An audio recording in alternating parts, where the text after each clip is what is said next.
Crimes Against Security. Section 1. Abandonment of helpless persons and exploitation of minors. What are the crimes called abandonment of helpless persons and exploitation of minors? They are 1. Abandonment of persons in danger and abandonment of one's victim, Article 275. 2. Abandoning a minor, Article 276. 3. Abandonment of minor by person entrusted with this custody, indifference of parents, Article 277. And 4. Exploitation of minors, Article 278. Article 275. Abandonment of persons in danger and abandonment of one's own victim. Acts punishable under Article 275. 1. By failing to render assistance to any person whom the offender finds in an uninhabited place, wounded or in danger of dying, when he can render such assistance without detriment to himself, unless such omission shall constitute a more serious offense. Elements of abandonment of persons in danger and abandonment of one's own victim. A. The place is not inhabited. B. The accused found there a person wounded or in danger of dying.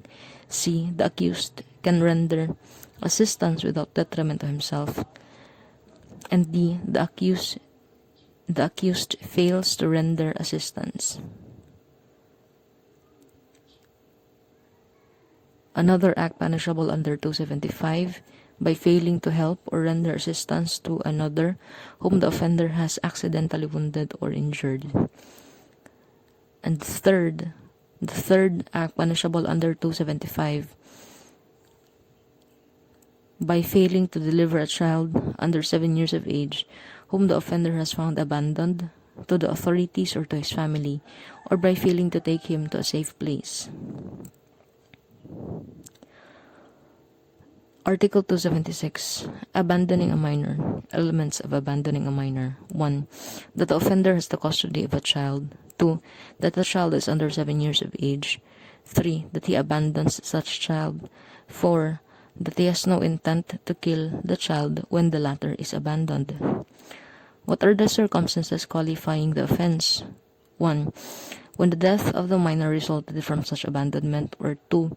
If the life of the minor was in danger because of the abandonment. Article 277. Abandonment of minor by person entrusted with his custody, indifference of parents. What are the acts punished under Article 277? 1. By delivering a minor to a public institution or to other persons without the consent of the one who entrusted such minor to the care of the offender, or in the absence of that one, without the consent of the proper authorities.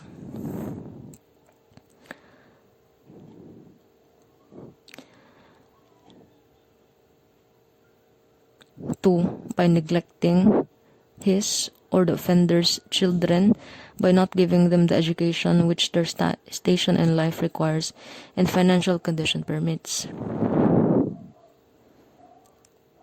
What are the elements of abandonment of minor by one charged with the rearing or education of the said minor? That the offender has charge of the rearing or education of a minor. Abandonment of minor by person entrusted with the custody distinguished from abandonment of a minor under Article 276, which is abandoning a minor. So this is 277 vis-a-vis 276. 1. In abandoning a minor under 276, the custody of the offender is stated in general. In Article 277, the custody of the offender is specific, that is, the custody of the rearing or education of the minor. 2. In Article 276, the minor is under 7 years of age. In Article 277, the minor is under 21 years of age. 3.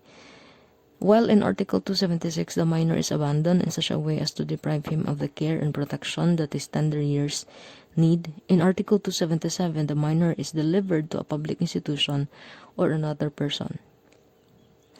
Article 278. Exploitation of minors. What are the acts punished under exploitation of minors? 1. causing any boy or girl under 16 years of age to perform any dangerous feat of balancing, physical strength, or contortion, the offender being any person.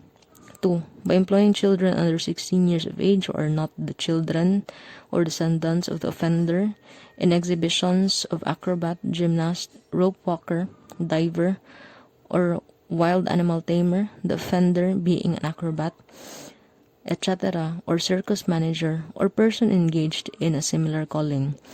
3. By employing any descendant under 12 years of age in dangerous exhibitions enumerated in the next preceding paragraph, the offender being engaged in any of the said callings. 4. By delivering a child under 16 years of age gratuitously to any person following any of the callings enumerated in paragraph 2, or to any habitual vagrant or beggar, the offender being an ascendant, guardian, teacher, or person entrusted in any capacity with the care of such child. And 5. By inducing any child under 16 years of age to abandon his home, of its ascendants, guardians, curators, or teachers to follow any person engaged in any of the callings mentioned in paragraph 2, or to accompany any habitual vagrant or beggar, the offender being any person. Article 279. Additional penalties for other offenses. The imposition of penalties prescribed in the preceding article shall not prevent the imposition upon the same person of the penalty provided for any other felonies defined and punished in this code.